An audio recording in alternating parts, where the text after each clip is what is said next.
Jorescam sont les journées de réflexion et de recherche sur les sports de combat et les arts martiaux. Ce colloque a lieu tous les 2 ans.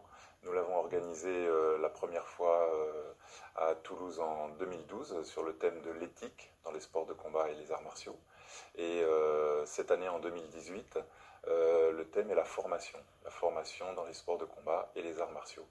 Donc pour cette édition, les contributions, donc bien sûr, ciblent la problématique de la formation.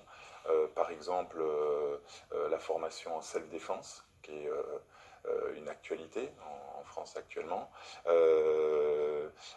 Nous avons aussi une intervention de Ryan Williams, qui nous vient de l'université de Springfield, dans l'Illinois, aux États-Unis, sur l'utilisation des techniques de MMA pour la formation des forces de police aux USA.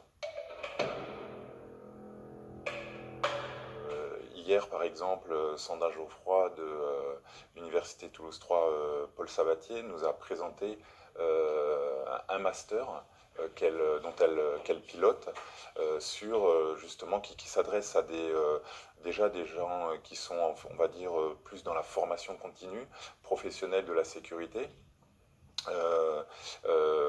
justement afin d'acquérir des compétences techniques, méthodologiques sur ce thème.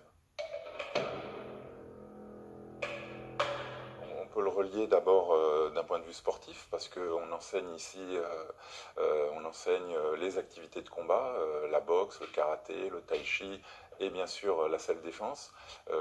J'ai moi-même des étudiants de l'Institut d'études judiciaires, donc tous des étudiants qui justement se destinent à des carrières dans la police ou la gendarmerie, et ils sont très sensibles à déjà une formation dans ce domaine.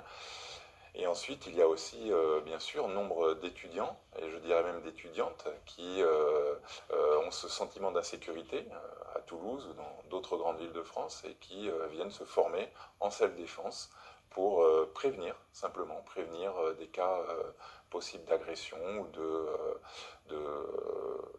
où elles sentent à un moment donné que leur intégrité physique, morale va être en danger.